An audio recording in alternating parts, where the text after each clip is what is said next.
Alors j'ai ma cravache, Sophie Cadalen, mon fouet, la chambrière. Enfin moi je suis très équipée avec les chevaux ça m'étonne Laetitia pas. Prel, donc je peux participer à votre rubrique de sadomasochisme sans problème.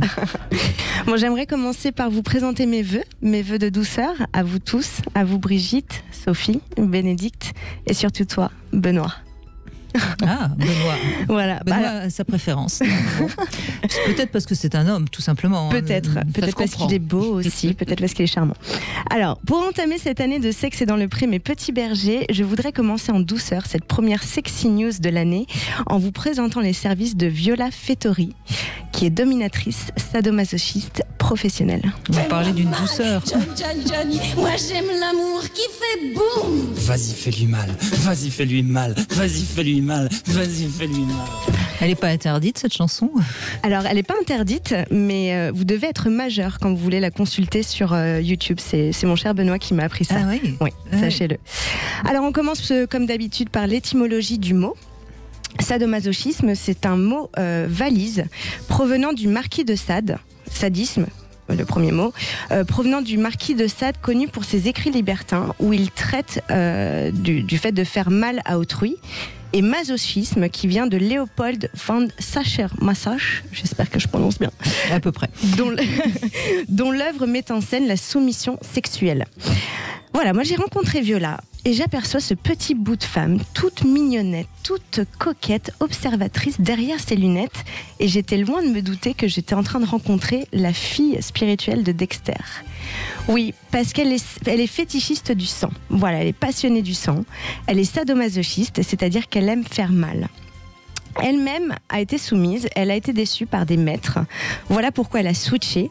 Donc elle-même est devenue dominatrice. Ce qui est souvent le cas, d'ailleurs. C'est souvent le cas, apparemment.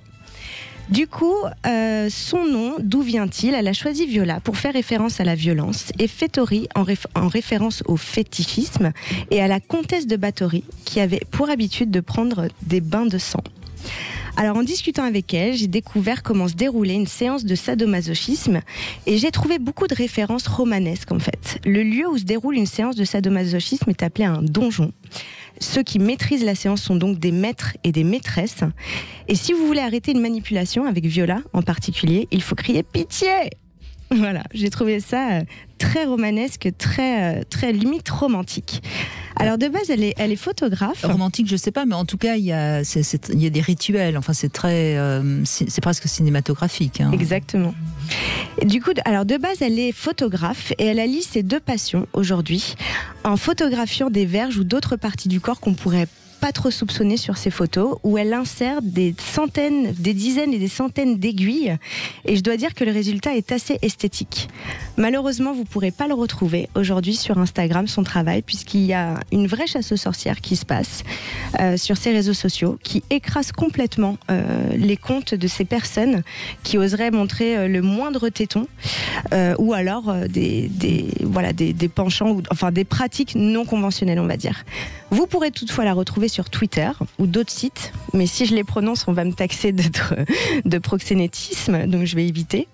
Et vous allez me dire, mais que fait-elle dans le sexe et dans le pré? Vous avez raison, Viola Fettori est végane.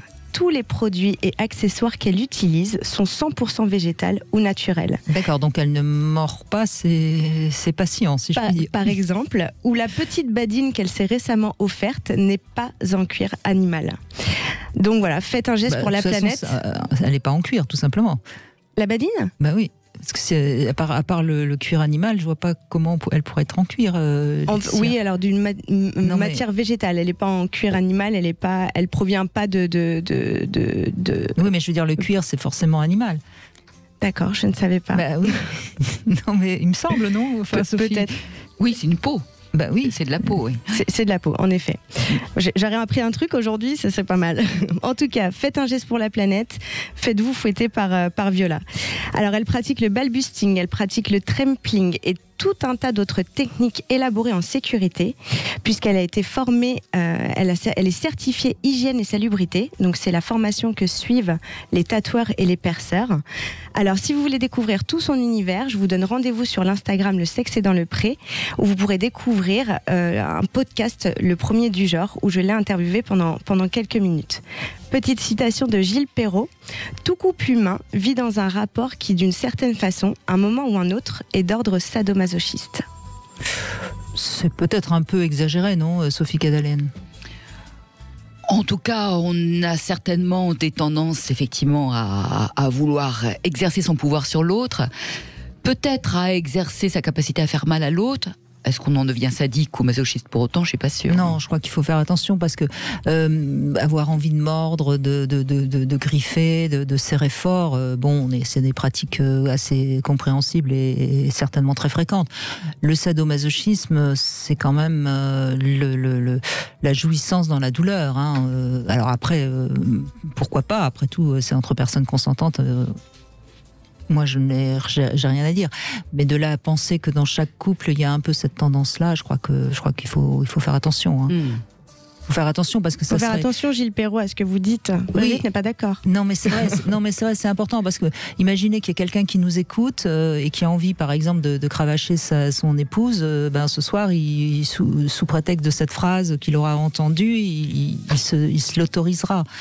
Et ce sera peut-être un drame dans le couple. Vous voyez ce que je veux dire? C'est pour ça il faut faire très attention. Moi, je pense que, encore une fois, le sadomasochisme, c'est une pratique qui existe. Il y a peut-être 2-3% de la population en France qui la pratique, mais il faut qu'elle soit très régulée parce que ça peut être dangereux parce que ça peut aller loin. Comme par exemple la strangulation ou des choses comme ça. Donc il faut faire très attention. Il faut faire attention, et c'est vrai que Viola, avant de pratiquer, m'a dit qu'elle avait beaucoup observé, et puis il y a une règle de base, comme dans toute pratique sexuelle ou comme dans toute pratique, le consentement, évidemment, de bien établir les règles, les limites et les façons de faire. Donc je vous encourage dans tous les cas à observer et à faire appel à des professionnels si toutefois vous avez besoin. Peut-être après qu'il y a du bien à se faire du mal. Oui, après, c'est une manière peut-être d'exorciser des douleurs autres d'une manière sexuée. On sait très bien que la sexualité, elle a des racines parfois très très profondes et elle peut parfois libérer justement certains traumatismes. Oui, enfin, en tout cas une façon de les transformer, de les transcender. Exactement. Merci beaucoup Laetitia Prey. Avec plaisir.